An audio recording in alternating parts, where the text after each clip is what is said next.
আসসালামু আলাইকুম। এই শীতের জন্য শাল চাদর দিয়ে দারুণ একটা আইডিয়া আপনাদের মাঝে শেয়ার করছি। আশা করছি আইডিয়াটা আপনাদের অনেক কাজে আসবে, তাই স্কিপ না করে পুরো ভিডিওটা দেখে নেবেন। এই যে আমি এখানে একটা শাল চাদর নিয়েছি।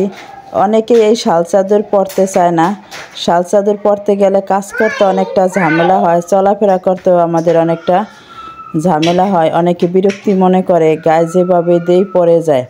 তাই শাল চাদরটা কীভাবে পরলে আপনি ভালোভাবে আরামে কাজ করতে পারবেন এবং চলাফেরা করতে পারবেন, সেরকমই একটা আইডিয়া আপনাদের মাঝে শেয়ার করছি।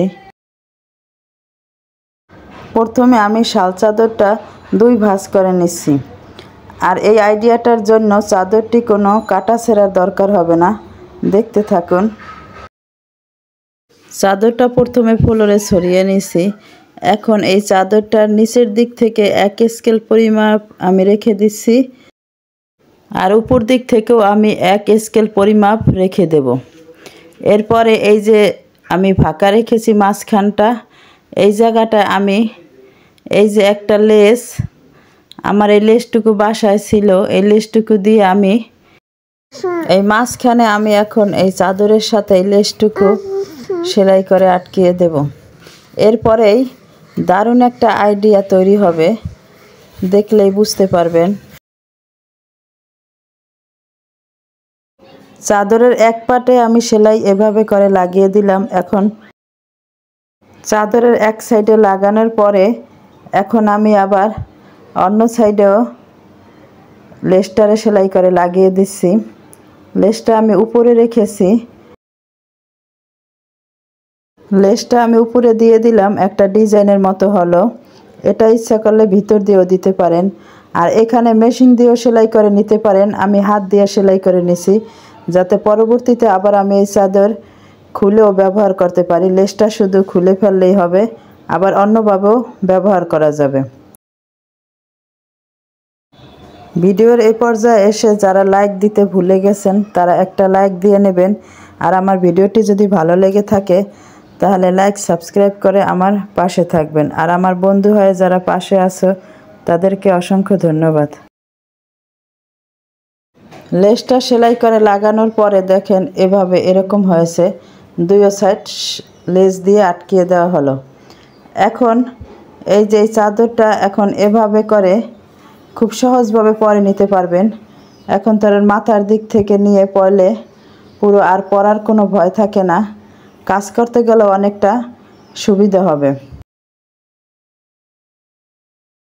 হিজাবের মতো করেও শাল চাদরটা পরে নিতে পারবেন। এতে করে আপনি কাজ করতে গেলে আর তেমন ঝামেলা হবে না, পরার সুন্দর ভালোভাবে কাজ করতে পারবেন এবং কোথাও যাতায়াতের সময় আর সমস্যা হবে না। দেখেন কত সুন্দর একটা দারুণ আইডিয়া এই শাল চাদর দিয়ে আপনাদের সাথে শেয়ার করলাম।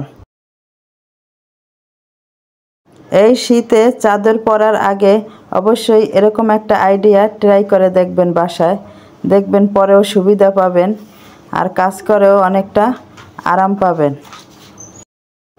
দেখছেন দেখতেও কতটা ভালো লাগছে। ভালো লাগলে অবশ্যই কমেন্ট করে জানাবেন।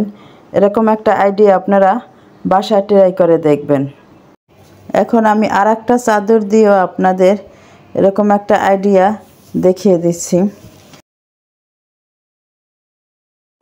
এজন্য আমি চাদরটা ভাঁজ করে নিলাম।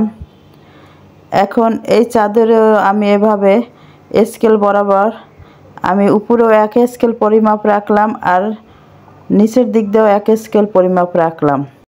এরপরে এই আইডিয়াটার জন্য আমি এখানে নিলাম কিছু স্ট্রং। এই স্ট্রংগুলো আমার বাসায় ছিল। এখন আমি এই স্ট্রংগুলো এই জায়গায় সেলাই করে লাগিয়ে দেব। এটা আপনি স্ট্রং দিয়েও করতে পারেন, আবার লেস দিয়েও করতে পারেন এখানে।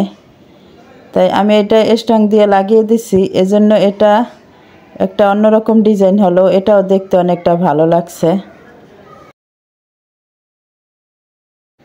স্ট্রংগুলো এখন সুই সুতো দিয়ে সেলাই করে আটকে দেওয়ার পরে দেখেন এখন কীরকম হয়েছে। এই যে এটাও দেখতে অনেকটা ভালো লাগছে। এই যে এখন স্ট্রং দিয়ে লাগানোর পরে এটা আপনি ওভাবে হেজাবের মতো করে ব্যবহার করতে পারবেন। তাই এই শাল চাদরগুলো এভাবে পরে কাজ করে অনেকটা আরাম পাবেন। আর যে কোনো জায়গায় চলাফেরা করো শীতের সময় এভাবে চাদরগুলো পরে নিলে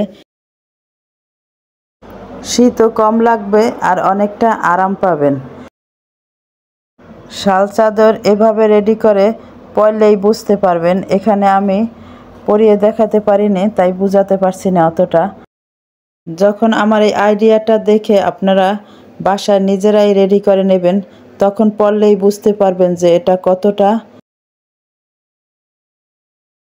পরে আরাম পাচ্ছেন আর কাজ করেও অনেকটা শান্তি লাগছে। আশা করছি আমার এই আজকের শাল চাদর নিয়ে আইডিয়াটা আপনাদের অনেক উপকারে আসবে। তাই ভিডিওটি ভালো লেগে থাকলে অবশ্যই লাইক সাবস্ক্রাইব করে আমার পাশে থাকবেন। আর এতক্ষণ ধরে ধৈর্য সহকারে আমার এই ভিডিওটি দেখার জন্য অসংখ্য ধন্যবাদ। সবার সুস্থতা কামনা করে এখানেই শেষ করছি। আসসালামু আলাইকুম।